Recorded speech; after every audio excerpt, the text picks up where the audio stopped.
கடந்த கால கவலைகளையும் எதிர்கால பயத்தையும் சுமந்து கொண்டு வாழ்வதுதான் துன்பத்திற்கு காரணம்.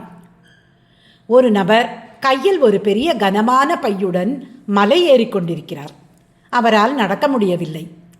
வழியில் ஒரு துறவி அவரை பார்க்கிறார்.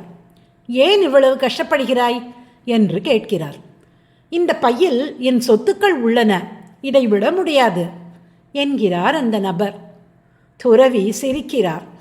மலையின் உச்சியை அடைய வேண்டுமானால் பாரத்தை குறைக்க வேண்டும் என்கிறார். அந்த நபர் தயங்கி தயங்கி பையை கீழே வைக்கிறார். அவர் முகம் மலர்கிறது. அவர் இப்போது காற்றைப் போல லேசாக உணர்கிறார். நேற்றைய கவலை ஒரு சாம்பல், நாளைய பயம் ஒரு நிழல். இரண்டையும் சுமந்து கொண்டு இன்றைய அழகை ரசிக்க தவறுகிறோம். பற்றற்றிருப்பதே பரமானந்தம்.